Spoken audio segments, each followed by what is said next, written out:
Nasabat ng mga pulis ang nasa 20,000 pisong halaga ng droga sa buy-bus operation sa Quezon City. Arestado naman ang 2 sospek na dati na raw nahuli dahil sa droga rin. Nagbabalik si Nina Ong Pauco. Hindi na nakapalag ang 2 lalaking ito sa isinagawang buy-bus operation sa Barangay E. Rodriguez sa Quezon City. Nasabat mula sa mga sospek ang nasa 8 sachet na hinihilalang shabu. Nagkakahalaga raw yan ng mahigit 20,000 piso. Ayon sa mga opisyal ng barangay, matagal na nilang minomonitor ang illegal na aktibidad ng 2 sospek at kasamahan nito.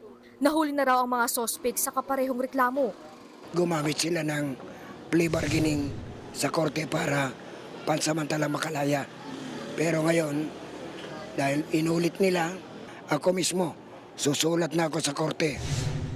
Nagbebenta rin umano ng illegal na droga ang mga sospek at dumarayo pa ang kanilang parokyano. Actually, nakikita ko sa CCTV ko, iba-ibang tao yung pumupunta rito. Pero kailangan mo lang ipagbigay sa kapulisan dahil sila yung may karapatan kung paano nila huliin ang mga nasabing subject natin sa droga. Tumanggi magbigay ng pahayag ang mga sospek. Maharap ang 2 sa kasong paglabag sa Comprehensive Dangerous Drugs Act of 2002. Nagbabalita mula sa Frontline, Nina Ong Pauco, News 5. Mga kapatid, Dimples Romana po, kumpletuhin ang inyong umaga ng mga kwentong puno ng inspirasyon. Salubungin po ang bawat araw ng may ngiti at pag-asa.